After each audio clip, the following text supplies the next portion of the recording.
Bom, a gente estava falando a respeito do sódio, né? De como a concentração mais alta e a concentração mais baixa são chamadas, mas para a gente avaliar baixas e altas concentrações de sódio, não basta a gente avaliar somente o sal em si, né? Porque a gente pode ter situações onde a gente tem mais sódio ou menos sódio, mas isso está relacionado especificamente à quantidade de água e não a uma maior ou menor concentração desse sal. Então, por esse motivo, a gente tem tipos diferentes de hiponatremia e hipernatremia. Tá? Não se prendam muito aos nomes, né? É mais para que a gente tenha conhecimento, né, de cada um e de causas de cada um, tá? Então, não fiquem muito presos a diagnóstico clínico, né? Mas a gente vai conhecer a partir de agora cada uma dessas situações. Existe a hiponatremia hipovolêmica, que é uma perda maior de sódio do que de água. Então, acontece uma baixa concentração de sódio porque essa pessoa está perdendo mais sódio em relação à quantidade de água.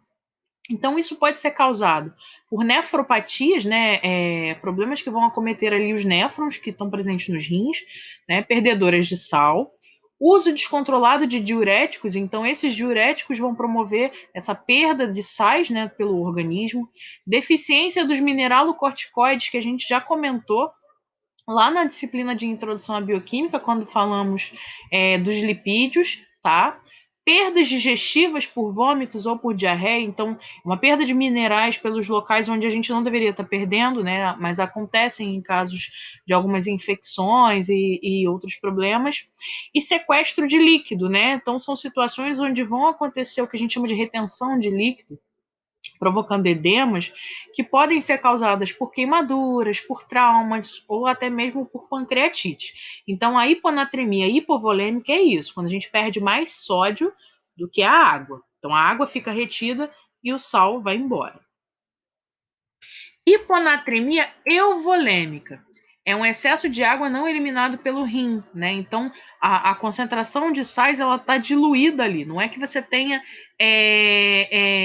perdido o sal, mas ele se perde no meio de toda a quantidade de água que se tem lá, tá? Então, pode estar relacionado a uma administração de soluções hipotônicas, né? Então, nas soluções hipotônicas, né, com baixa concentração de sal, isso pode acontecer no nosso organismo, pode estar relacionado a um estresse cirúrgico, com uma produção excessiva de ADH, que é o hormônio antidiurético, e junto com a administração de soluções hipotônicas, pode ser uma perda excessiva de ADH em casos de encefalite, de meningite, de tumores ou até mesmo de ventilação mecânica, tá? E potencialização da ação do ADH, que pode acontecer com alguns medicamentos. A gente vai falar um pouquinho melhor de ADH quando falarmos das dosagens de hormônios, tá? Mas ele é um hormônio que está relacionado a essa concentração de minerais, né, no nosso corpo, principalmente do sódio. Hiponatremia hipervolêmica é uma retenção maior de água do que de sódio. Então, na euvolêmica, você tem uma diluição, mas aqui você passa a ter um excesso, né, de água em relação a essa concentração de sódio. E isso pode indicar tanto insuficiência nos rins, como insuficiência no fígado, como insuficiência cardíaca, né? Já que esses órgãos se regulam, né? Um está relacionado à atividade do outro. Hipernatremia, aí a gente começa a falar da situação inversa. Então, é o excesso de sódio.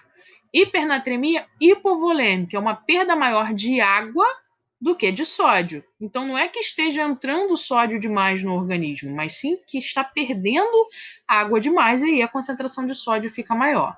Pode ter problemas renais, tá? Extrarrenais, em caso de queimaduras, diarreias e fístulas, e diabetes mellitus descompensado. E a hipernatremia euvolêmica, né, que é uma diminuição da água no organismo inteiro, né, por não ingestão de água, né, principalmente em idosos com alteração do centro da sede, e na diabetes insípidos, que a gente vai comentar mais para frente. E hipernatremia hipervolêmica é quando há um ganho maior de sódio do que de água, né? Pode estar relacionado à administração de soluções hipertônicas, tá? Ou excesso de sódio na alimentação.